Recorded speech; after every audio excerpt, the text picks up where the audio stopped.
After the autopsy, it was the hard-boiled eggs. Right, exactly. It was a mixture of hard-boiled eggs, Red Hot Mamas. It was a quarter of a pork ham hock Exactly. in his Lodged left in his, artery. Right. We found a chicken gizzard. There was an entire Lodged gizzard undigested. in his aorta. He died doing what he loved to do, eating pickled meats.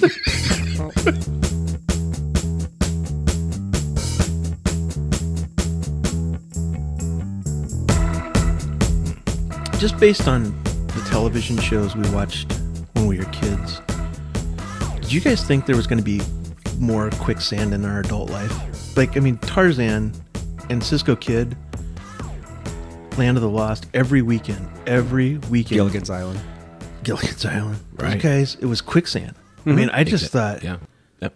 and I was paying attention, like, you just got to, don't panic, stay calm. Somebody's going to come with the branch or a rope. Right. Yeah. I think when I was 9 years old, I was convinced I would perish either through quicksand, trying to fly over the Bermuda Triangle, Right. or a piranha attack. Yeah. You know, it seemed like that was going to be everywhere. You know, you almost hear nothing of the Bermuda Triangle anymore. No. No talk of that. I thought compasses and airplanes spun wildly when you flew over it, but it doesn't seem to happen anymore. No. All right, boys. How was your weeks? George, Gracie? It was a solid week. Good week. Yeah. It was an interesting week. Yeah, we took a small detour in the middle of the week, a carve out. What'd you do? We made a trip into Wrigley. Yeah? Because there was an Iowa event at Wrigley. And so we thought we needed to participate in this. How spontaneous was this? Was this the night before? Or was this Well, like 3 days? I'm not a planner, you know that. Right. John kind of had. It was on my He calendar. was locked in. I had shared it. I knew about it well in advance, but actually your date was wrong. It doesn't matter. Yeah. It sounds like it matters. Well, I was for sure not able to do it the night that it was supposed to be on a Tuesday. It wound up being on a Monday, something like that. Correct. And I wound up just saying, what the hell, let's do this. Yeah. So were you in the same vehicle? Nope. I had been an advanced scout with my wife. We went in earlier. Had a hotel room. We did have a hotel room. Who are I they- do some logistics. Who were they playing? The Cubs were playing the Brewers, huge game. Oh, big game. So Jan tickets aren't Jensen, just Lisa out there. Bluter Right. were first pitch and seventh inning stretch, respectively. Yeah, it was a significant event all the way around. Important for the Cubs, important for the Hawks. So Don't we made you it happen. think that if the Cubs could just get hold of the Brewers manager, everything would turn around for us? Did you see that interview where he had a pancake in it? He keeps a pancake in his back pocket Who does? to snack. Yeah, the Brewers manager. Oh. And he talked about it. He's like, yeah, I always keep pocket pancakes. And he pulled one out in the middle of a TV interview and it's like taking a little snack off it. It's the most Milwaukee thing ever. Right? I kind of like it. Yeah, it's a great idea. No, I didn't see that. But anyway, So where are you at this? Is this like night before? Yeah, I mentioned it to my family, and my oldest daughter was like, "Yeah, I'm interested. I'm available. I could go. I have the day off." Her boyfriend, who'd never been to Wrigley, was like, "I would love to go to Wrigley Field." I'm like, "Okay, tag in." And then we kind of assumed that my younger daughter couldn't make it. Turns out she could. So it's me, the two girls, Natalie's boyfriend. We're gonna ramble in. I have a couple calls to do. We get in the car. We drive in. Beautiful drive in. Mm-hmm. I mean, sunshine day, all that stuff. But I had kind of heard through people who look at weather, which I don't normally do that often, that it could. if the rock is wet, it's raining. If it's hot, it's sunny. Yeah. I mean, we have indoor jobs. It's like, Yes, you know. obviously you're not mowing and cutting. Yeah. And so anyway, we get to Chicago and go through traffic, do the calls, whatever. We get there. We're feeling good about it. We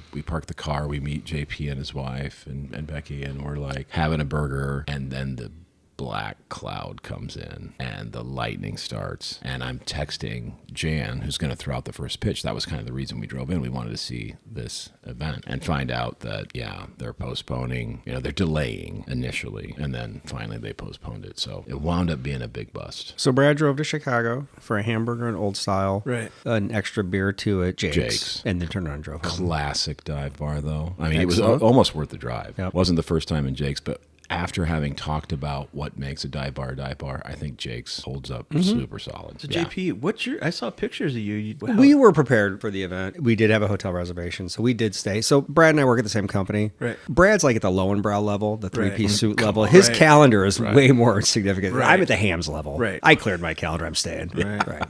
You're Right. really kind of Right. at He the didn't have that Corona level, discretion. but I understand what you're saying. Yeah, so we stayed. We went to the game at 1:20 the next day. Big win for the Cubs. Jan did great. Lisa did great. She threw a strike, which was great. Yeah. Which one quick anecdote is we had driven in to see Jan throw out the first pitch, and having played baseball in college and stuff, I kind of gave her a few like little pointers.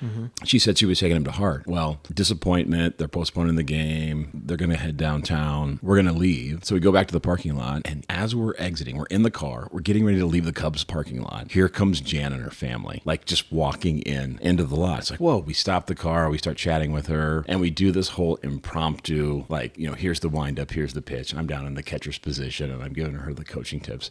Over walks a guy in like Cubs regalia, and he seemed to be part of the parking lot thing. And he has, I think it was 5 or 6 game balls from the day before. Yeah. And he must have known Jan or whatever. He walks over and says, hey, here's a bunch of balls from me. So in the end, he hands them out, and she like very generously gives them out to my girls and Jack. Yeah. So although Jack didn't get in Wrigley, he did get a game ball from a Wrigley game. So it wasn't a total loss. But I admire your adventurous spirit, and I'm sure Jan was really surprised to see her friend in Chicago. It was She cool. had no idea you were coming. I think we had told her over the weekend that we were going to make an effort if we Do your could. best, yeah. So yeah, she was thrilled we were there. But JP was actually there, got a picture on the field, was it? Down at the on deck circle.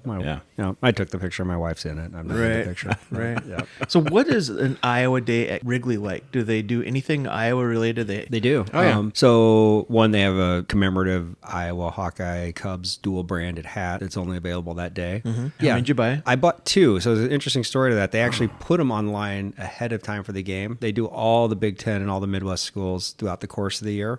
The Iowa hat was the only one that sold out like a week before this game. When we showed up at the stadium, they had special ordered and just got them in time for the game. So they were kind of a hot deal. There was a line. It's kind of interesting to see all these Iowa people scrambling like to buy a Cabbage Patch Kid. Right. Because his hats got unveiled. Like they're pulling them out of the boxes in the concourse and just flipping them out and grabbing your card. So got a couple hats. And then they have, obviously the coaches participating in 7th inning stretch and stuff, and put, some announcements and things on the board during the game, that type of deal. So, and it's cool because the field or the ballpark's scattered with black and gold. Yeah. It's always kind of fun to see Iowa fans show up everywhere, anywhere. Oh yeah. So, well, that is interesting. That like I said, I admire your spirit and all of those that show up at the venue without ticket. All was not lost. We got into a dive bar. Yeah.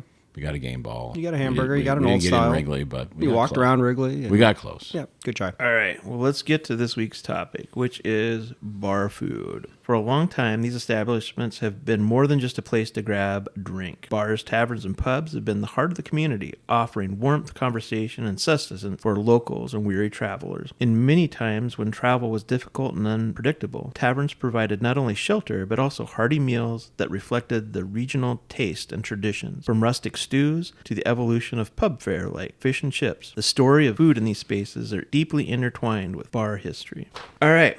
So I think probably the best thing to do is to start off and let's talk about these places where food is served. So what, in your opinion, is the difference between a tavern and a pub? And you can do historically or currently. So what is a tavern? I think there's a couple different definitions of what makes a tavern. And I think tavern maybe in England was a place that had like a working man's meal, maybe. Mm-hmm. When I say tavern in the U.S., I just kind of think of a dive bar, honestly. Mm-hmm. That tavern is going to be maybe frozen Jack's pizzas in a toaster oven or like pretty pedestrian type food. Whereas a pub, I think in olden days maybe was more slightly elevated. Like if you go to a pub in the UK, I think you can have like a Sunday lunch at the Roast. pub, and it's like nice meal. Mm-hmm. Absolutely. Whereas pubs, I don't know if the definition translates exactly here, but I think pubs can be a little more food forward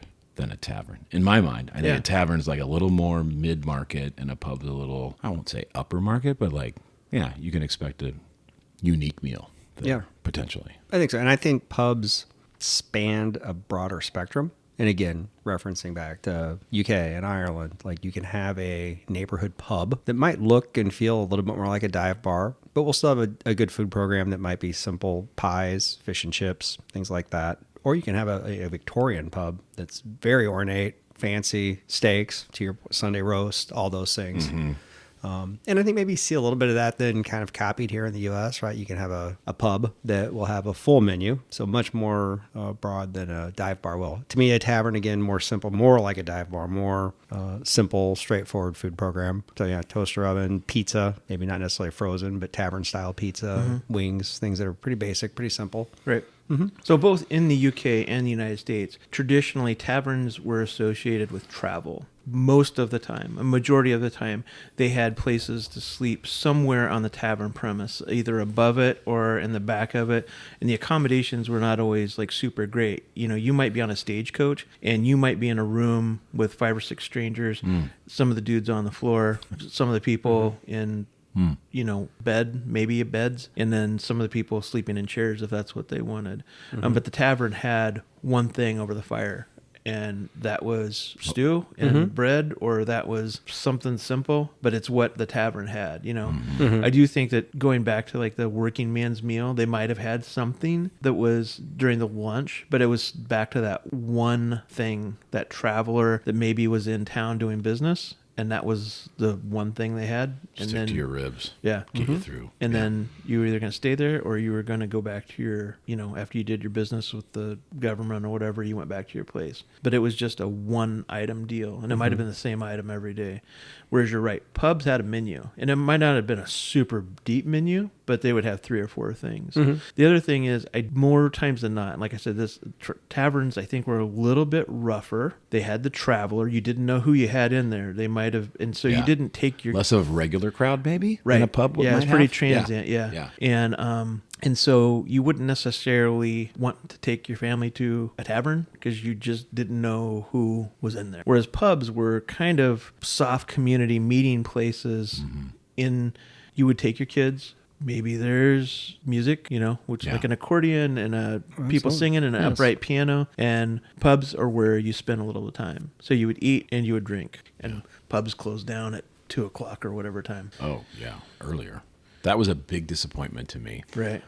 when I was a student and I had the opportunity to study in London, and here I am in the biggest, like one of the world's major capitals, and I'm able to drink, like it was before, I must have been like 19, I don't know. I think it must have been like that, or 20.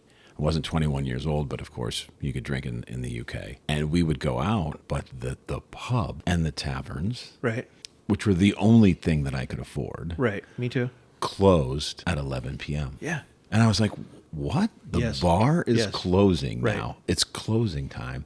It's 11. If you wanted to get a drink after 11, you had to go to a nightclub that had a separate kind of liquor license, whatever. And you paid a cover for those. And of course, drinks were expensive and all that stuff. And as an absolute dirt poor student, that was not an option. Right. So we found one loophole, which was the place that we were staying in was in the summer, it was a youth hostel, and then during the school year, it put up Central College students. And there happened to be a hotel across the street, and hotels could keep their bar open as long as there was a patron in the bar. Yeah. So we learned that the Hotel Crichton across the street from 7 Bedford Place had this guy, he was a Welshman, Tony, and we befriended him and we went in there, and as long as there were hotel guests, we would be admitted and we could stay in as long as they were there. And sometimes, like being dirt poor, this is like I've told the story before, but like I learned, first of all, you're hungry, you're literally making decisions around, do I buy myself lunch today or do I go out for a couple pints tonight? Right. You know, it was like that's what we were on the razor edge there. And so sometimes,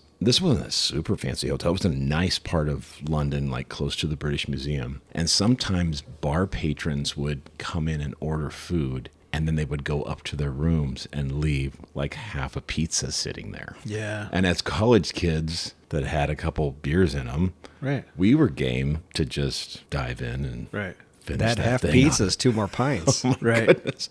So I learned that like in the UK, they put things on pizza that we're not necessarily used to, like corn, like tuna fish. You know, we ate some kind of interesting pizza toppings, but like super willingly and super happily. You can take the raccoon out of Washington, but you can't take Washington out of the raccoon. Yeah. We scavenged, man. I had a very it was similar great. experience. So I was with the Gallup organization, and I was over in England, and I ran up against the very same situation. And I was a college student, or the back end of being a college student, right? I was still in good drinking shape. Yeah. And when I was with Gallup, their company over there was called SRI, which they did feedback because all the pubs wanted to have a common experience. So if you drank Red Lion beer, they wanted your experience in Weybridge to be the same as in London and everything. And so I didn't really have a problem with the food and drink part because every time that I went in to do a sales call, they It was on wanted them. me to drink, Yeah. and they wanted me to eat, and they wanted me to experience that they had the best pub, Right, and they knew right. that 6 It's a good blocks gig. down, Yeah. So it was a pretty good gig. But my relay to you was I was in the UK for the 4th of July. And much to my surprise, they did not celebrate the 4th of July. Like we celebrate the 4th of July.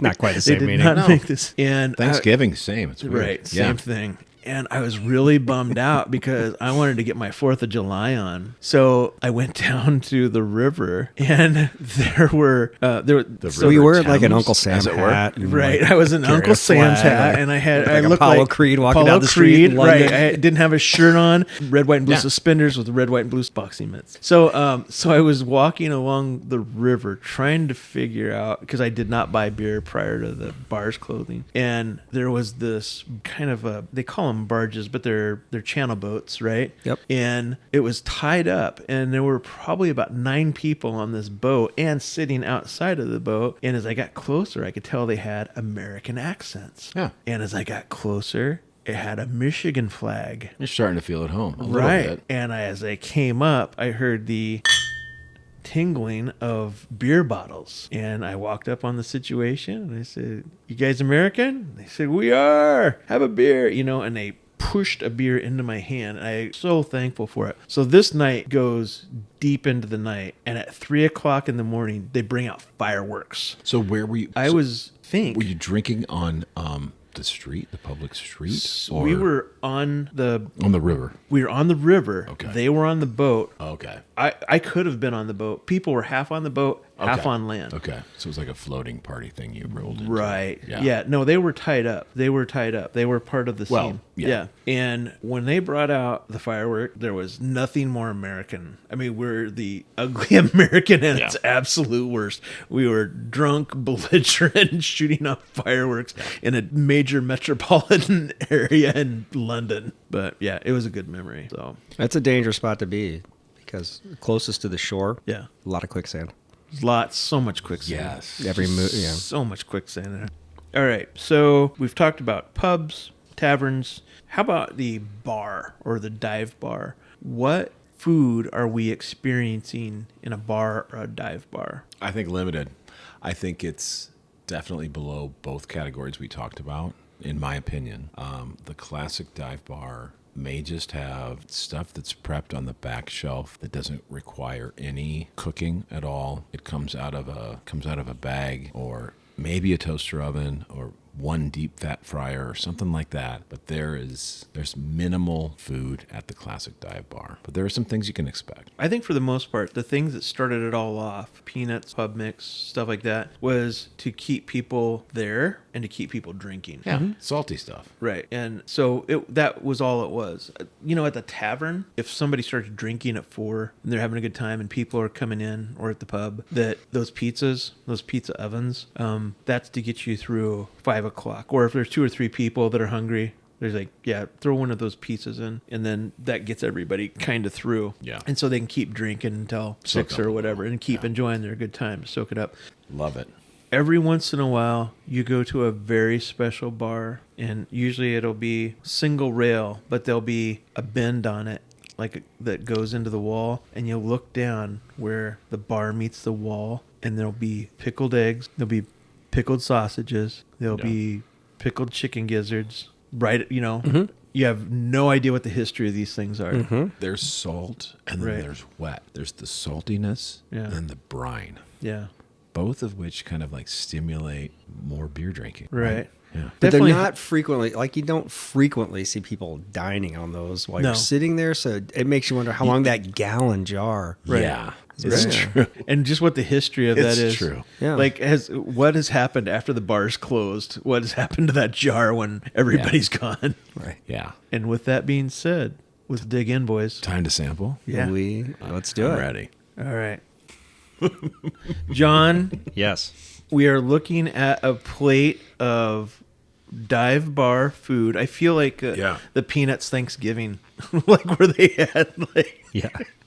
So, all right. All right, here we go. So these are all things that you would find at a dive bar level as far as like what they would have on premise. So what are Yes. we going to start off with here? Okay, so the first plate we have in front of us, we'll call it for our sake the appetizer course, but this is what I would say would be the most down market dive bar cuisine. So what we have is assorted dry material. So we have a pub mix that you might find in little bowls on the bar. Mm-hmm. We have beer nuts, which is a timeless classic. We Yeah. have corn nuts. And then we have the pickled affair. So we have a hot sausage, a pickled bologna that looks like a sausage, a pickled ham hock, a pickled egg, and then the dessert course here will be Boston baked beans. Right. I'd say we like sample a little bit of dry material to kind of salt the palate. All of these require no prep. Right. Right. So to any establishment, you can have this.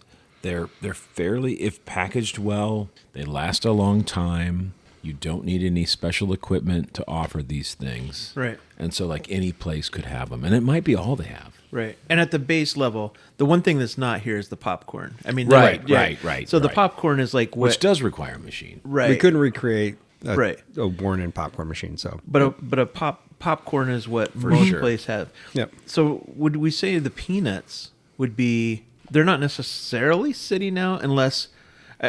More Yeah. times than not, I think that the bartender, if you have tipped well or you're a regular, you're getting a bowl of peanuts. Mm-hmm. If you sit down and there's a bowl of peanuts in front of you, then it's probably because somebody was sitting there that was a good tipper or was a regular.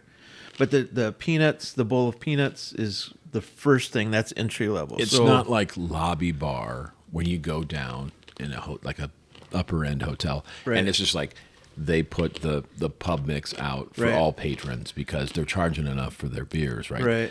In a dive bar.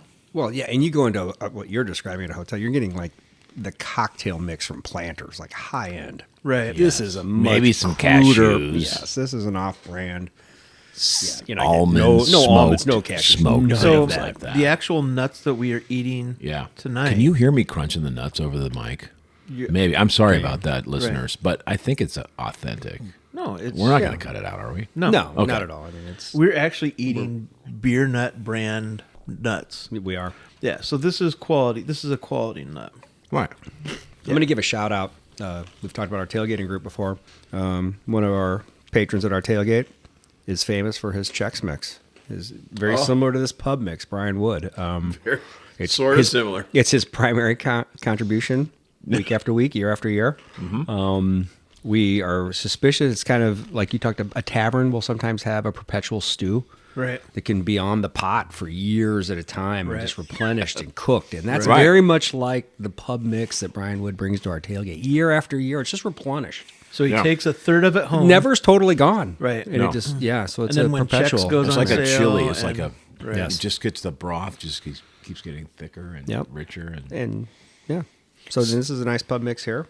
So the next thing we'll try here is a step up from the pub mix, and it's one of Brad's favorite things. What do we have here, Brad? Are you talking about the corn nut? Corn nuts. Oh, yeah. And I don't know, to be honest. Like I think you could maybe find corn nuts hanging on the little chip clip behind the bar, but it's not a super common thing. But I think it's a fantastic dry material that really drives drinking some more beers. Right? It pairs so well with this Miller High Life we're having. Beautiful. Corn nuts are field corn or corn. I mean, it doesn't Yeah, look like any kind of corn. We're actually having barbecue. Is it for like a human consumption or more like was it mainly intended for livestock? Well, And field then they- corn's for livestock, but I mean, and high corn fructose syrup, but you might be able to sneak this down somebody's gut. I love it. You can put anything on But- corn nuts. I mean, you can put I barbecue. know. You Ranch. can. Yeah. But Ray, and people who know me know this. In my opinion, the only way to go Right. is barbecue. Yeah.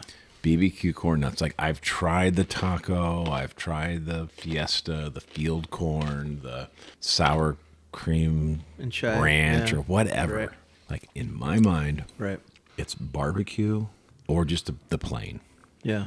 And let's stop messing around. Right, you're going to know the answer to this. Talk about field corn. Yeah. What happened to Detasseling? I think one of two things I happened. mean, it's gone the way of Quicksand. I mean, when we were It's kids, gone, that was yeah. like Everybody did it. $5 an hour.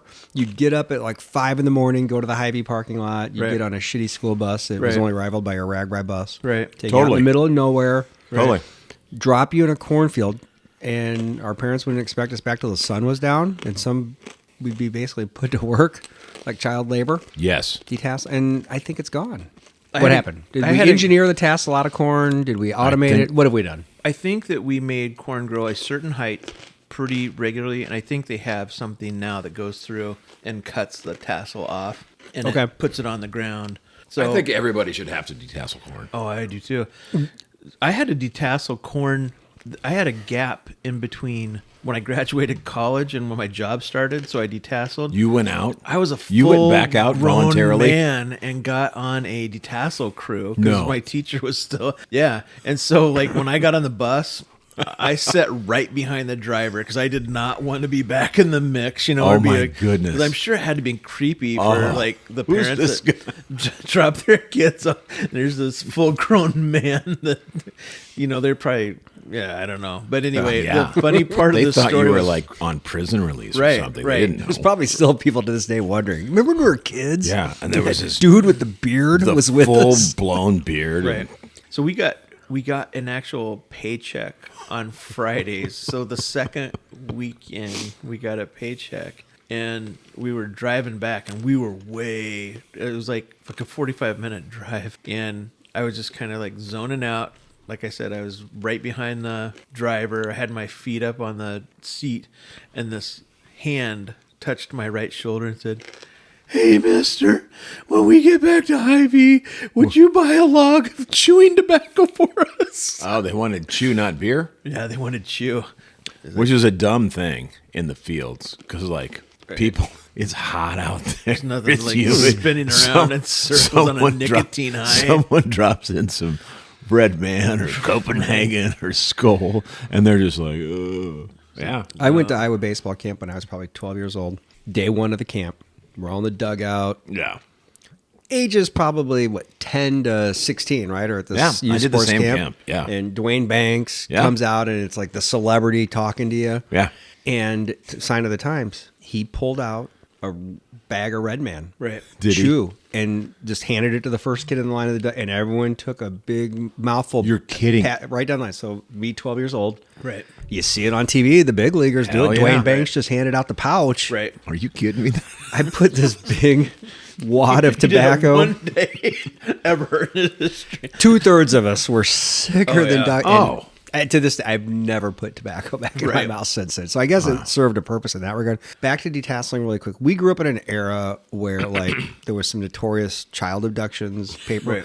Johnny Gotch. Yeah, we'd have milk in the morning with pictures of, our peers that had disappeared, right? We Right. lived in that fear. Right. Our parents some of us couldn't deliver papers because of it, but they Right. had no misgivings about us getting up before the sunrise, ride your bike to Hy-Vee, and some strange dude is going to drive you in a bus into the middle of a field. Right. Right. That was good hardy work. And if you've got a something can happened- of Pepsi wrapped in aluminum foil. yes. Right. The original Yeti. And you've got a bologna sandwich. Right. And I don't know. Oh, you were a rich kid. We had peanut butter mayonnaise and lettuce sandwich. like a Swiss.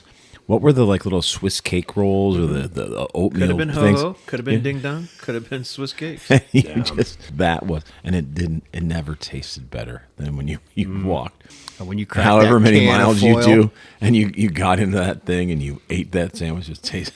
Yeah. Oh man! So yeah, But everyone should do that. All right, should we move into the protein course? We're going with the Yeah, what are we starting with? the Big Mama sausage, chili wrapped link that you would find behind the bar. Right. So let's see what it's all about. Give it a good sniff. It's got a nice So let me briny see which one you're on eating. the Are you nose. eating the sausage or the bologna? You're eating the sausage. Okay. Yeah, the Oh, Big wait. Mama sausage. Do I have the bologna?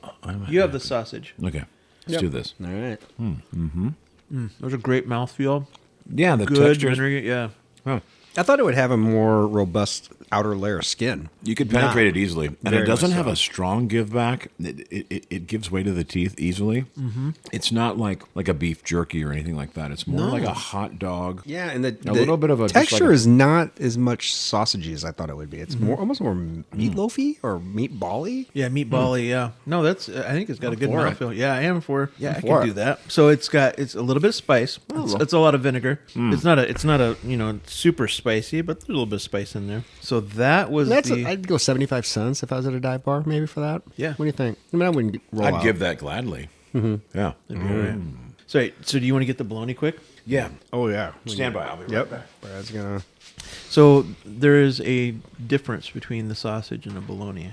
There's a discernible difference here. The sausage kind of looked, I don't know, it's kind of dense. This kind of looks like Pella bologna. Yeah, if you told me to describe the difference between sausage and bologna without looking at these and trying these, I would say you'd have a more robust casing on a Right. sausage. Right. But I think here we're going to find that this is more of a casing on this Yeah. pickled bologna. This looks like a thicker outer layer, and it's also kind of a darker presentation. Got a kielbasa look to it. There was Right. more of a this Kielbasa. first one was more on the pinkish hue, Right. and this has got definitely more of a brown, Right. I think that what we just had, a brown ale right. kind of presentation. What we just had would be more aligned with something people would call red hots, like red hot sausages. So this is Absolutely. more of a bologna looking thing. So All right. Bon appetit. Let's do it. Down in one is what I'm doing.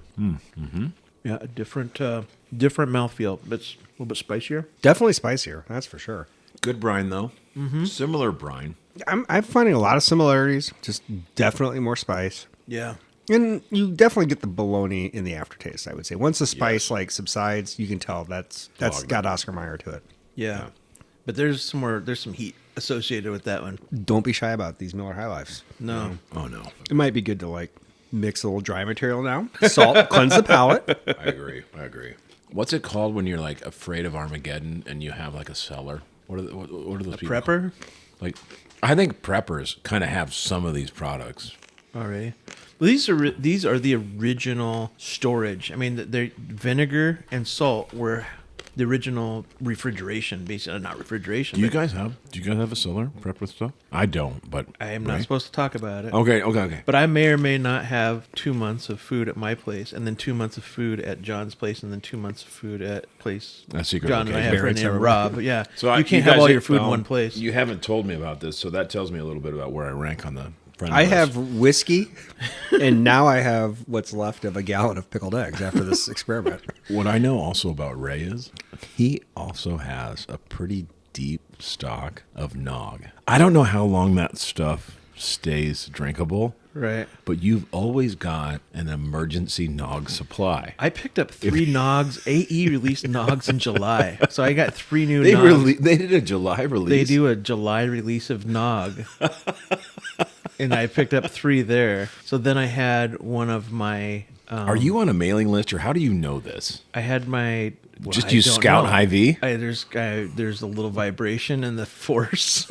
I feel like a nog release. Right. And so then, since I had 3 new July Nogs, I celebrated my 38th Ragbri with one of my... You my drank January- nog on Ragbri? No, when I got back. Oh, okay. Yeah. It's like a finishing, celebratory. Yeah, I had some of my February nog in July to celebrate. With or without stag? I had it with stag, and I had it in I had it in French toast batter, and I had it just in. Oh, Okay. So I'll make some French toast with my eggnog, and well, we can look forward to the Christmas episode when we get there. When you want to quaff a victorious nog, do you put it in some kind of vessel to bring to your lips? What is is it in a coffee mug? Do you have Plastic cup? What is the right delivery mechanism for a celebratory Ragbri finishing nog? well, first of all, John has the best nog glasses, which is Really? the moose from Christmas Story. Oh, I've got those too, Yeah. man. Hell I should have figured you had 'em. Okay. Yeah. But what a dumb question. The moose mug is what you drink. Right, nog that's out of. that's really when you want to celebrate at the birth of your You break first out grandkid. not the plastic one. No, but the actual glass ones. one. Yeah, no. When the Cubs win the World Series, the moose head. Yep. Maybe throw some bourbon in there. Yeah. That's just me. And that's what John was referring to. So I like that Jim Beam Red Stag cherry infused bourbon, and it's really good in eggnog. Not bad. All right, we're getting down to business now. We're getting into the pickled portion. Right. These are And- protein packed. We are going to do Yeah. the pickled ham hock. Is that what we're going for next? Yes. Right. Bright pink. Oh, the color Right. kind of throws me. I feel like I've got a double wide portion on you guys. Oh, nice. That's all right. And some marbling. You got some rich marbling. You on really that. got some marbling there. I've definitely That's got gonna a little be fatty. fantastic. That's fine. Yeah. And you guys just going to go down in one on this? Or I I don't think know. so. I'm a little worried if you're about gonna do it, but let's just do it. If you're going to do a hawk, A ham hock is an inexpensive, meaty, bone-in cut from the lower leg of the pig, the shank end. It's rich in collagen and fat. And it's often cured, smoked, or pickled because of its toughness. All right, here we go. pretty good. Yeah, that's not bad at all. That's not bad. That's tender. That's like the part of the ham that I like. I'm not mad Yeah. at it. No, that was actually very good. That better than bull sausages, I would say. Right. Pepperoni sausage. Oh. That's a delicacy. So is that pretty close to a pig's foot, or what are we talking? So You it's said at the the lower lower? part of the leg. So the hawk is not the foot. the My lower guess part of is, the leg. yeah, my guess is it's So probably above the hoof. attaching the hoof to the leg. Is my guess is where it is. Okay. Pickled pig's feet. Never done that. No, we have now. I think I've you done a have. hawk. Okay, Right. it's close. Not bad. No, that's It not. is located between the tib and fib and metatarsals, the foot bones of the pig. That's the ham hock. But did you take a drink of the High Life directly after having the hawk? No. Do that right now. Mm-hmm. It's going to help you out. It pairs nicely. Oh, Fantastic. Oh. It's like No, that was pleasurable. That was all right. That was Okay. a lot better than I thought it was going to be. So what do we got here, John? now we are in to the old school, probably most traditional pickled egg. Yeah. Right out of the gallon jar. Mm-hmm. You don't know how long it's been there. You've never seen anyone get a pickled egg at that dive bar. Right. So Right. you assume it's 20, 30 years old, and now it's in front of us on our plate. The last four things we've eaten, you're paying for. It's not free. You're saying, Yeah. I want one of those. it might be a quarter, 50 cents. Right, quarter 50 cents. But the only thing I want to say about this egg, and Right. it looks like, because we took photos and our listeners can't see what we've got here. It's a normal looking egg, like a hard boiled egg. And I would say, Out of the formaldehyde, it looks normal. I mean, when you take it out of the jar, but the thing is, Or I would vinegar say from the- formaldehyde vinegar. the cleanliness of the broth and the vinegar on this particular versus what I've seen in some places where it's a little murky. It's kind of like pond water. Well, if you Yeah. look at it now, it's starting. Now that Yeah, it's you- hit some oxygen, Oh. it's starting to murky up a little bit. You're right.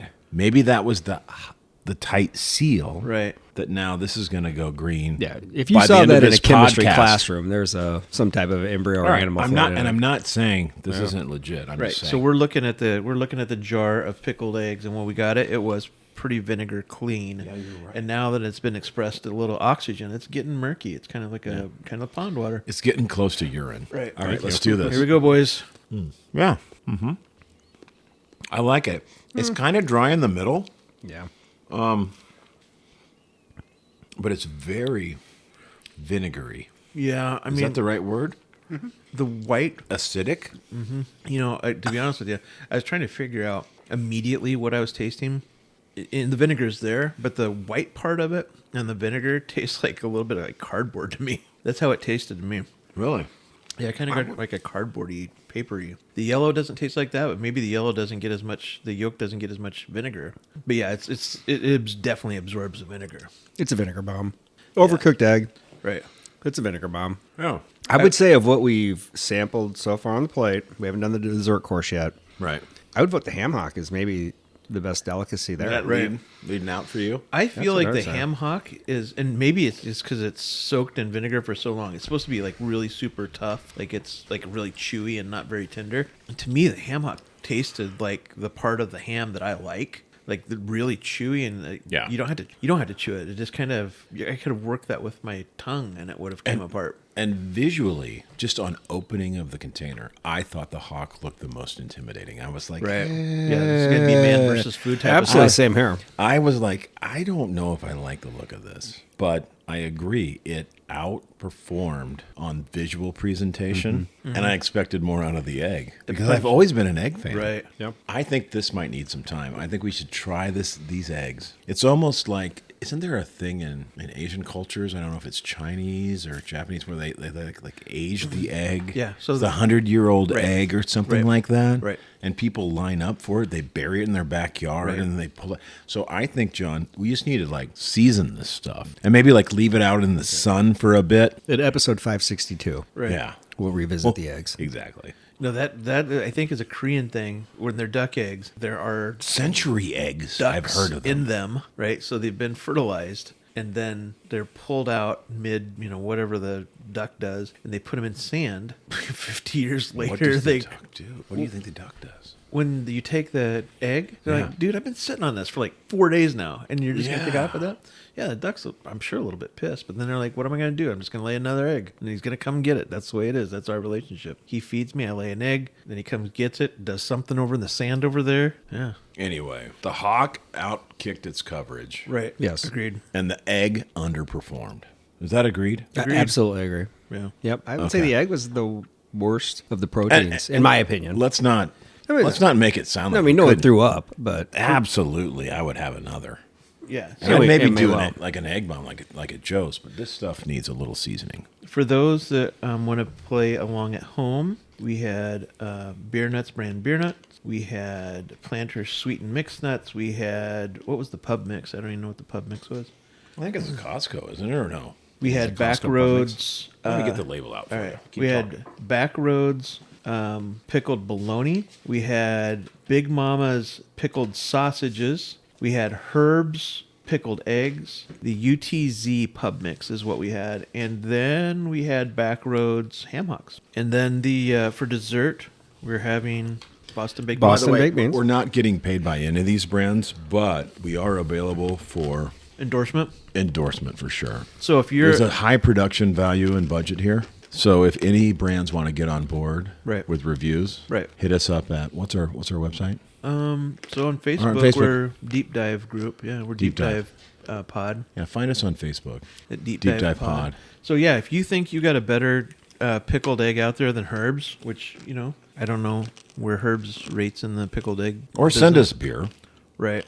Or so the just- Boston baked bean we're going with. I'm crunching it right now. I'm sorry, listeners. No, go for it. Years ago, we played in a dart league in Cedar Rapids that hit a lot of dive bars. Talk a little bit more about it later. But our home bar was Dino's, which you can debate whether it was a dive bar or a neighborhood bar. Either way, it was a fantastic little place. Next to the dart boards was a candy dispenser that had Boston baked beans. And in darts, if you throw 3 darts and don't score at all, that's called a tar baby. And on our home field, you would have to drop a quarter and do the entire handful of baked beans in one fell swoop. So Right. always had a soft spot in my heart. I grew up with these. I don't know if you guys did. Not There so is- much. So Boston baked beans. First of all, I will tell you, there's not a tooth in your mouth that is easy to crack one of these open if you're not going to eat the whole thing. I mean, there's a lot of teeth that you can crunch these things and eat them with, but if you just want to crack it open to see what the hell's on the inside, Yeah. it's not easy for one tooth to do that. That being said, it's a hard candy shell, and on the inside of it, there is a peanut. So you kind of get this peanut satisfaction, but it's not immediately noticeable. I mean, you can't tell that you're eating a peanut. It's familiar to you, but the hard candy shell kind of masks the peanut a little bit. Do you think the peanuts that get made into Boston baked beans were rejected by Right. They're too small. They're ugly. They're hideous. They thought, what could we do to make these like palatable and sellable? Right. Let's just coat them in like a sugar coating Right. and call that good. Right. All right. So we have went from the free food to the pay with change food. Yeah. Now we're ready to kick it up a little bit. We're going from basically bar food to tavern food. So we're on to our next level of food. This could be the bar, but more likely this is going to be pub or tavern because there is some preparation here. It's going to be probably more than one person in the bar. There's going to be somebody that's kind of working the food end of it, but they could also work the bar. But what we're about to eat, it's going to be a lot of plates to spin for just a bartender to pay attention to what we're about ready to eat. So, John, what are we going to eat first? We are going to eat the chicken gizzard, fried gizzards. These are from the Hilltop Tavern, one of the true delicacies in the Iowa City area. All right, here we go. Chicken gizzards. Cheers. Bon appetit. Let's do it. Great breading.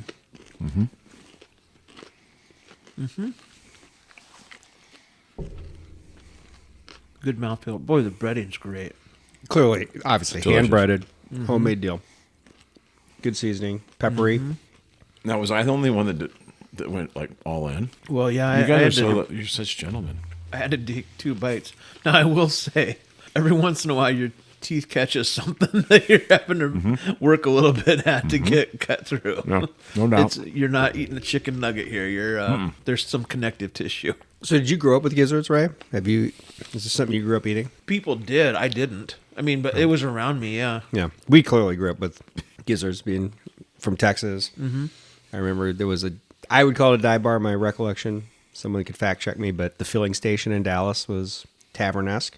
Chicken gizzards. They're served with honey. We're not doing honey tonight, but that was kind of a Texas thing, is to put honey on your fried chicken gizzards. And I think Hilltop will offer you a honey mustard combined with, what am I trying to think of? Horseradish. Horseradish mustard is a good combo. This straight, I enjoyed. I mean, don't hold it. There's one more each. So you can save it till later, or Very you can good. have it now. I'll eat it, but I'm going to. Let's move on to the wing. We're going to go to the absolute classic chicken wing. And Ray, you've got some. Where are these from? These are from the Vine, which reputable chicken wing in town. Right. It's one of the best, yeah. So the Buffalo Wing was originated in Buffalo, New York in 1964. Now, this is one version of it. We're going to give a couple of different versions of it. It originated at the Anchor Bar, 1964, a local bar owned by Frank and Teresa Bellissimo. According to legend, Teresa and Frank's kid came in with some of his friends late night. They were looking for something to eat. The kitchen was pretty much out of food. She deep fried some chicken wings. So traditionally, the chicken wings were just used to create a stock for some other food they had there at the bar. But she deep fried the chicken wings, tossed them in a hot sauce afterwards, made from butter and cayenne pepper, and served them with celery sticks and blue cheese. It was immediately a hit with her kids and their friends and some of the other patrons. And what was an experiment one late night became a regular on the bar's menu. So here is an alternative version and probably something truer, but it's very different. So John Young, who was a black restaurateur in Buffalo, New York, had operated a popular spot called Wings and Things, which was just a restaurant. It was in the early 60s. He began serving whole breaded chicken wings. So they were breaded and they were coated in a tangy tomato base that he called mambo sauce. And he had kind of encountered these in Washington, D.C., and he put his own spin on it. And he was serving these in 1960 at the Buffalo Bills games, and he was selling thousands of them in 1962. So 2 full years before Anchor Bar started selling theirs. So he did have a breaded wing, and his were tomato based. And Teresa, who started in 64, I think, is a little bit more what we're familiar with the no breading, just deep fried, and then coated with butter and cayenne pepper. So if you go to Buffalo, New York, you can do the wing trail. Similar to if you go to Kentucky, you can do the bourbon trail. Okay. They have a mapped out like 15 establishments famous in their own way for their wings. Anchor, these aforementioned establishments are on them. I was in for business. I only had a chance to hit like 4 in a 2-day period. Didn't get to do the entire trail, but the wings are definitely spectacular everywhere you go in Buffalo. And we talked about regional dive bar beers. Yeah. Labatt's Blue Okay. is Yeah. almost standard staple on tap. Okay. Served with your hot wings when you're in Buffalo, New York. It's a great pairing. That's good. Good to That's know. really good. I had really kind of a romantic story growing up where I guess it would have been the Anchor Bar was across the street from a chicken processing place, and some of the workers would always bring over boxes of wings, and then she made it into it. But man, when I do the research, I found no story that was even similar to that. Wow. All right, so I think we're getting ready to eat the high holy here. We are. We're going to the holy grail of bar foods in Iowa City, and that is the George's Hamburger, the filet mignon. Very simple hamburger with the appropriate trimmings: mustard, ketchup, onion, pickle, American cheese, sesame bun, prepared in a little steamer oven behind the bar. Yep. It can be, and oftentimes is, manned by one employee. Yep. It handles both the little grill and the crowd in the bar. So it fits the dive bar narrative on all fronts. And this is clearly one of the most iconic late night dive bar foods you can get in Iowa City. Absolutely legendary. All right, we're going to enjoy this here. Served on a sesame bun. Always been served on a sesame bun. The pickle hits so good. All beef. I don't know if it's hand pat, but man, it's an all beef piece of hamburger. Yeah. This is such a good hamburger. And it's not a toasted bun, but the way the bun is steamed Yeah. and it just melds with the cheese and the patty is just perfect. So I'm enjoying my hamburger with Sterzings potato chips, which Sterzings out of Burlington, Iowa, which is usually sold in bars in eastern Iowa at least, and it is individually bagged. Sterzings are fried in grease, not air fried, and appropriately salted. And it's so well loved. A lot of times when you go out and bring a bag of Sterzings, that's the closest thing to home for some of these kids. So My wife is fairly resourceful about things. Last year we traveled on Christmas Day, had a flight, and Becky prepared little care packages for the flight crew since they were working on Christmas Day. And she sent me to George's, let's be honest. Sent me to George's to buy like 12 of the individual little Sterzings packets that, they sell on the wall. So I pretty much cleaned them out of that on Christmas Eve. She put them together, and I will tell you, they were such a hit with these flight attendants. With the concept being Taste of Iowa, right? Taste of Iowa. It was like Thanks for working Christmas Day. We Yeah. appreciate your service. Here's a Taste of Iowa little Christmas care package. Yeah. So on the flight, they brought a bottle of champagne for us, and they were super friendly. But she got cards from the flight attendants and flight crew like weeks later, commenting about the chips and the whole thing. it's So, a unique taste. I mean, it doesn't. It is. There's no other potato chip I've ever tasted like Sterzings. not And there overly was some salty. controversy recently, right? You talked about what they were made in, but for a period of time, they had to change their recipe because there was an ingredient within the Sterzings that was like, I don't know if it was banned or something, but like they had to like switch gears, and it did not go well. They tried to eliminate trans fats or reduce trans fats. Something in like them, so, that. yeah, they're using a different oil. And then now they've this tastes much closer to, maybe not exactly like what I remember as a kid growing up. Right. But it took a turn, and it damaged, I would say damaged the brand for a little bit, but then they like kind of brought it back up. I think that company's for sale, guys. And again, This is going to be an impromptu one have- question speed round. yeah. When you're at George's having a burger, there are really only two chips. Now they have a wall of chips. Yeah, they You do. can get Fritos, you can get Doritos, you Yeah, get a yeah, whole yeah. wall of things. On that wall, there was really only two things that you can pair with a burger and be proper. We obviously Sterzings. We're having the Sterzings. That's one. Brad, speed round. What is the only other chip on the wall at George's that you can appropriately pair? For my money, it's a Funyun. It's a Funyun all day long. Funyuns. Yeah. I'm having a bit of Xanadu here. I'm in a holy place. I can see deceased pets right now. There's a lot of sunshine. The other, I think, chip that might be in the same category of Funyun, maybe similar era, which you don't see a lot, but I think is still available, is the Muncho.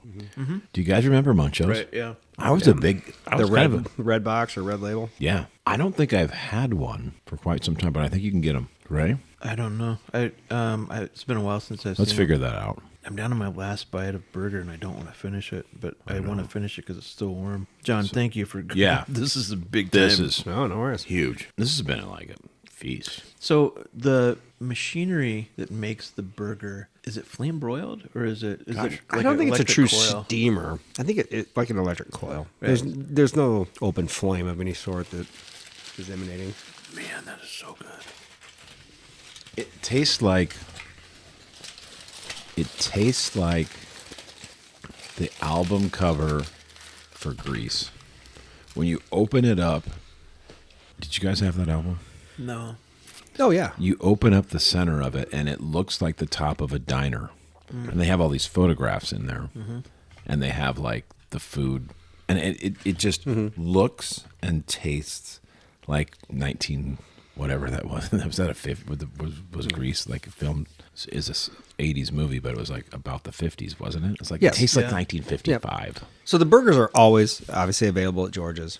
Have you guys ever been in a dive bar with limited food program, but people bring food from the outside in Oh yeah. and experience that? Because Oh, that's yeah. a very unique dive bar culinary experience. Yes. Yeah. I was mentioning earlier, I don't know if we were recording, but I was talking about when I lived in the Chicago suburbs, there was a place called Highwood, which had classic dive bars. And like south of it in Highland Park and north of it in Lake Forest, all the bars had food and proper food and menus and chefs and cooks and so forth. Highwood had just spit on the floor, eat peanuts, throw them on the ground kind of places. And they encouraged you to like get food. Bring from- your own food in. Bring Yep. your own food in. Bring tacos in from the place around the corner or whatever. Yep. Which I think is a solid move. So we were at I'm going to tell an old statute of limitations expired story again. And again, a very indicative sign of times.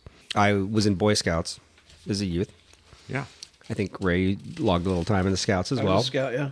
We took the train to Philmont Scout Ranch. If anyone's been involved in scouting, they know what that endeavor is like as a youth. We did it several times. Fortunately, I was at a troop that was pretty active, and we went down there several times. But my senior year of high school, me and one of the other older scouts in the troop, it was kind of our last hurrah. We went on the Philmont truck, took the train all the way to New Mexico. We were in the mountains for 14 days. We came back to Rantoul, New Mexico, waiting for the train Yeah. to bring us home to Iowa. Right. And you have like, I think we had 6-8 hours, something like that. Right. We were 18 because we were seniors in high school, and a couple of the assistant scoutmasters on the truck were in college at the time. The four of us went to a bar on Main Street in full Class A Boy Scout uniforms, not like T-shirts I that love said it. troop, Right. yeah, I love brown this. knee-high socks, Yeah. Right. short, Yeah. and timestamp it. We were drinking Coors Gold. Do you remember Coors Gold? They brought it out, I think, to kind of compete with Vaguely. Miller Genuine Draft. Vaguely. It was one of those type of beers. And I don't remember for the life of me, but I don't know if there was a reason we were 18 and able to drink legally. But whatever the case was, we didn't have fake IDs or anything, and we're in scout uniforms. Right. And this was like perfectly acceptable with some of the leaders of the troop that we were going and having beers. And as we're sitting there, Oh, so this wasn't covert. They knew that you were doing this? 100%. This was like we just yeah. Okay. A couple of the younger adult leaders were with us on this endeavor. Okay. And in walked a lady, a Mexican lady, and she had one of those big metal boxes, like a hot dog box, like that you carried around right. And she had tamales in it. Oh, yeah. And we had eaten nothing but dehydrated food for 2 weeks. We're drinking some cold beers. I say that beer had to taste so amazing. Oh, it was so great. And then we just started getting these tamales out of her box, and she had like this sauce. She the locals were telling us, "Oh, you don't want to try it. Too hot. All right. Too hot." And we're like, "Bring it." And it was hotter than the surface of the sun. Right. But phenomenal. It was a Right. great dive bar dining experience. And The yeah. baby wants sauce. Yes. Baby wants sauce. Mama give baby the sauce. Yes. Hot tamales right out of the box. All right, I think we're ready to close with our top 5 segment. So this week's top 5, what foods are you looking for? Top 5 foods after the bars close. While we're doing this, there's a couple gizzards left in the middle of the table, Oh, yeah. which remind me of the ski party we took our daughters on last year. And we went to, we'll call it a tavern in Frisco, Colorado. And we ordered Rocky Mountain oysters. And the girls didn't say anything, didn't ask anything. Yeah. And the plate came out, and they looked very similar to these gizzards. Right, And our daughters all grabbed one right. and ate them. And someone made a comment like, "Oh, surprised you like those." And then there was kind of, you could see it in their faces, this, What did I do? "What do you mean? They're fried oysters, right?" And once they got the revelation of what a Rocky Mountain oyster was, they were none too pleased that we didn't have to disclose that ahead of time. My daughter even claimed she got a kidney infection from it, which I don't know if that's convenient blaming or not, but it was a priceless moment. They were all in on some dive bar food. She was very unhappy with you. Yes. Thought they enjoyed it, and then learned after the fact what they'd consumed, and They've been swindled. were less than happy. Hoodwinked. Hoodwinked. All right, boys, we ready? Yep. We're ready. All right, so what we're going to do is we're going to go from 5 to 1.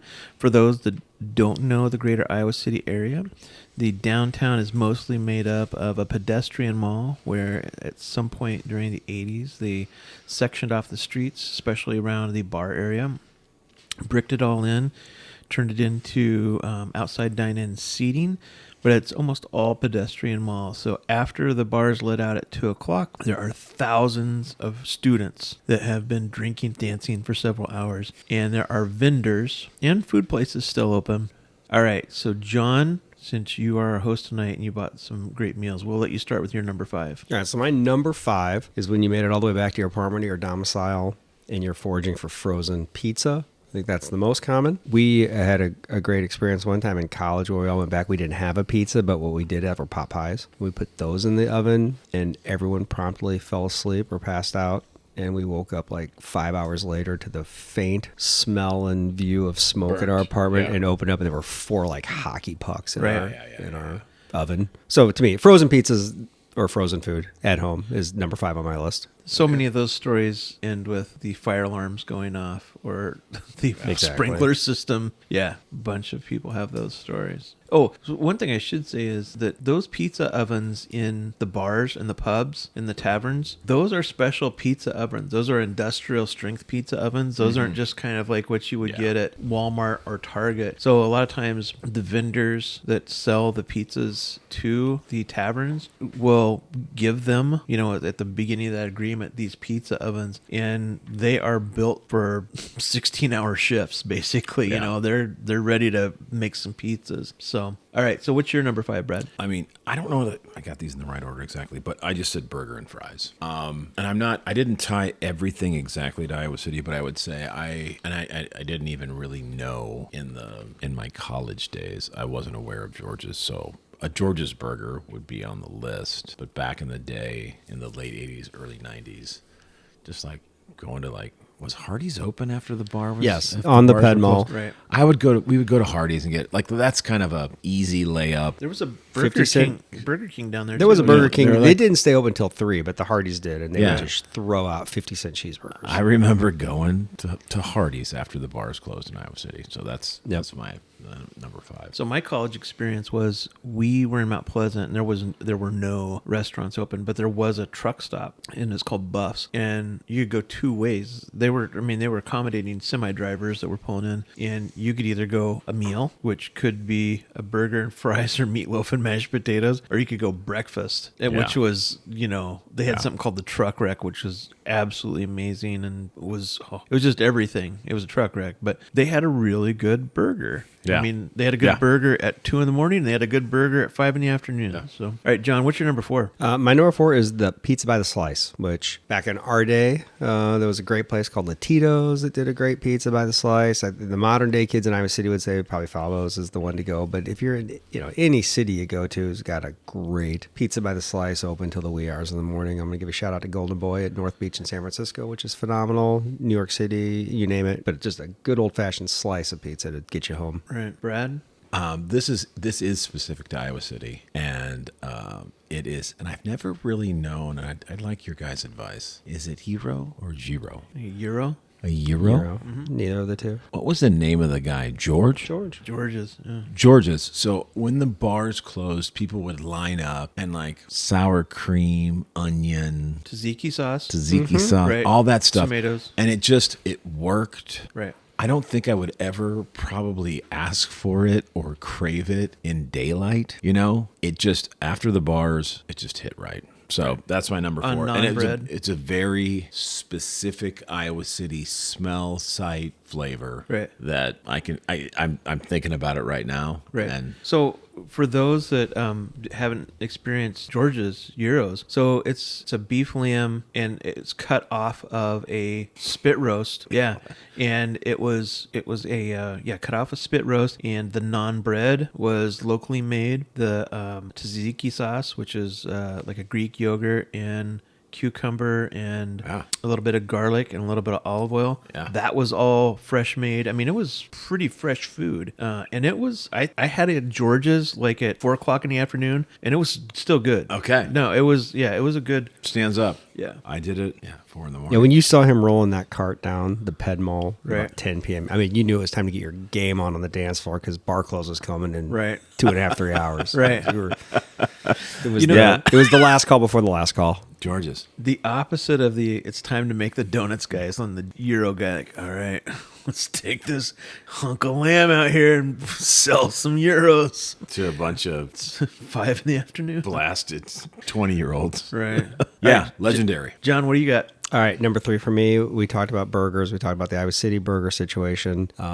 In-N-Out, if you find yourself in California, is amazing bar closed food. It's unbelievable the lines and how many cars assemble at 2:30 in the morning at any given In-N-Out anywhere in the Southwest United States. There's a great picture of Paul Giamatti, and he had just won an Academy Award. Oh. And he was his Academy Award, he was sitting at an In-N-Out burger, and he had just a regular basket in front of him and his Academy Award, and he was like eating a burger. Have you heard of Cookout, that franchise? Uh-uh. It's, I think, a Southeastern thing. Very popular in Nashville and Atlanta. And their thing is it's like a thicker round patty like you would grill in your backyard on an open flame, and, specialty shakes and stuff like that. And same thing. They're open 24/7. And after bars close in Nashville, the Cookout, it's a drive up, but everyone's on foot, like standing at the drive up line. It's a phenomena. So. Right. Sounds good. East Coast. Number 3. Yeah. I went with burrito.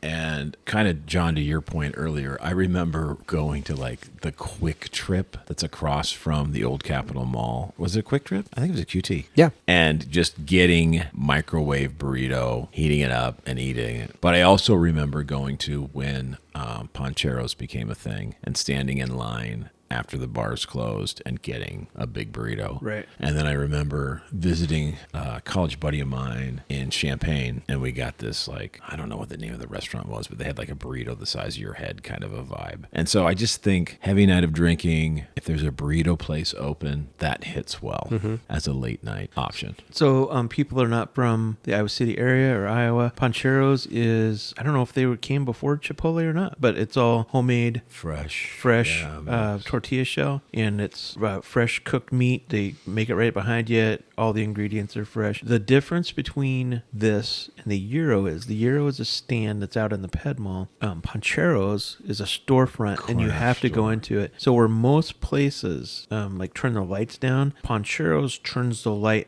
up, and you go into a storefront. So you've been out on the Ped Mall, people are yelling, it's crazy, everybody's drunk. You go inside a store, which is Pancheros. Yeah. It's bright, it's loud, and there's a little bit of Lord of the Flies stuff going on. Yeah. There's people getting locked in bathrooms. And I always felt for the staff. Who, I did too. Who endured that belligerent lineup of people, I know. They're just totally getting abused. One time I was in Pancheros and there was an ambulance crew working on somebody, and people were stepping over them to get their burritos. Trampled by the burrito. Somebody had fell down. And there's an ambulance crew, and they're attending to this head wound. All right, John? My number 2 was Euros. Obviously, an iconic Iowa City thing. We've already talked about it. But 2 things I think is interesting about the Euro. One, in some of my travels, one of the longest lines I waited at bar closing for Euros was in Dublin. It's a huge thing there. Yeah. Very, I very could see popular. that. Yeah. And then, ironically, I had occasion. I was in Athens a few weeks ago, and maybe not quite as late at night, but late night. And beef lamb Euros are not a thing there. It's like chicken kebab is what, the bar midnight, late night bar food, like which I thought was curry is very like in interesting. England, Other places, Euros are all the rage. Athens, it's a chicken kebab is the rage. Yeah. So Yeah. Okay. Brad? So I went in number 2. Is that number 2? Yeah. Mine is a repeat from what John said before, but I have pizza. Right. And John mentioned pizza by the slice. And I don't know if they were open after the bar closed, but I have a specific memory of taking timeouts from bar time to go to Rocky Rococo's. Oh, yes, Uncle Sal's. And were they open after the bar? I might have been doing that while the bars were still open, but love that. But I think a classic bar close move is a slice, just a greasy pepperoni pizza. Right. I think the kids now, I think the wedge is downtown. That's what they get. Oh, is there a wedge down there too? Okay. Rocky Rococo's was great. The rectangle, the thick doughy. It had a crust. It had a kind of a draw in the fluids, like the absorbent right. quality to it. The crust was built to absorb absorb grease. It was the vessel to get the grease to the belly. I love that place. I don't know if they're anywhere out there in Wisconsin, but they are still in Wisconsin. So Yeah. Every once in a while, you'll drive by like a gas station, and they will have a Rocky Rococo's built into the. So they gone like gas that Godfather's model. Yeah, Right, Yeah. Kind of a shame. So John, your number one. that's my number. My number one is tacos, the old school. For me, it would have been Taco John's, or is Taco John's. Oh yeah.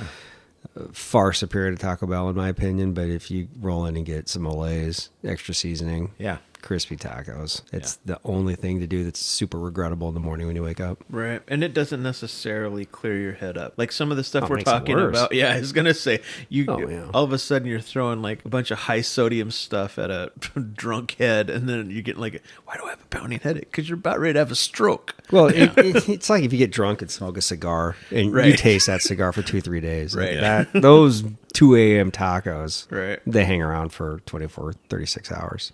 Brad? This is not super specific to Iowa City, but it's like my favorite thing to do after a real strong night would be like breakfast, like a skillet scramble or like some kind of a heavy fried egg, toast, hash browns, bacon at a Biscuits Perkin. and gravy. That was like a classic for us. There used to be the Hawkeye truck stop out here in Coralville. That Right. was, and then Yeah. after that, Perkins Village Inn. Perkins Village, those types of places, they're open. Yes. And like I remember actually my bachelor party, which took place in Iowa City, and that's where we ended the night. And weirdly, Bobby Diaco was in there. Oh, Bobby Diaco in the house.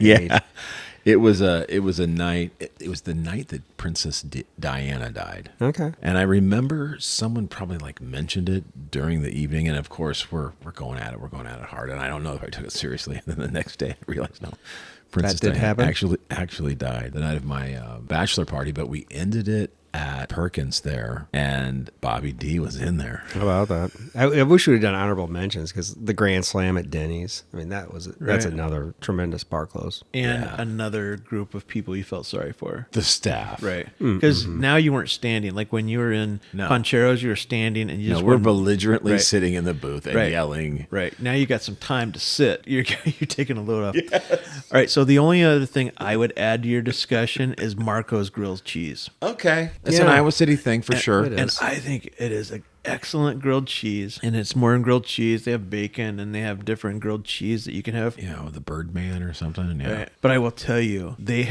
what started out as a cart, I think has a storefront now. And they have more than one cart, and kids get Marco's grilled cheese for their graduation parties. Yeah, we did it. And there's absolutely nothing more exciting than like be totally bummed out that you're going to go to a graduation party and then roll up and see a Marco's cart out in front. You're like, oh yeah, we're here for the long haul. In fact, if you're not careful, the word will get out on social media that so-and-so's having Marco's at the grad party. And a lot of kids will just like pick up on that and just like flock to it and destroy like we had a little bit of that. And I can't remember, someone else was saying, because it's a draw, it will, people who are not even involved, don't even maybe even know your family, roll up and order themselves like 3 Birdmans and skedaddle. You and I were at a graduation party in North Liberty. There was it was kind of like in my neighborhood, I think, Yep. you know, and we were issued little purple pieces Like of a paper. punch card. Yeah. So like if you were invited to the party, then you got a little purple piece of paper. So and then you handed randoms it couldn't to come rip you off. Right. And you had to go see the moms and the dads and the aunts that were in charge of. And make sure that you left a card with money to pay for that. Right. Right. Yeah. Commensurate with your meal. For sure. Yeah. Boys, this was such a strong night. Another Friday night podcast, and this was a absolutely strong night. John, thanks so much for running. the food's Dude, you put amazing. you've been going since 4:00 this afternoon trying to get all this stuff. It's great chow. But this was really Good good. bar buffet. And we can enjoy it in the future because a lot of this will be just fine. Right. We can talk It about might even get better over time. the pickled eggs for the next 5 or 6 podcasts. They'll be at the tailgates starting next week. There you go. We'll see how long they last. Everybody, make sure you go out and tip your staff well. We'll see you next time. Cheers, boys.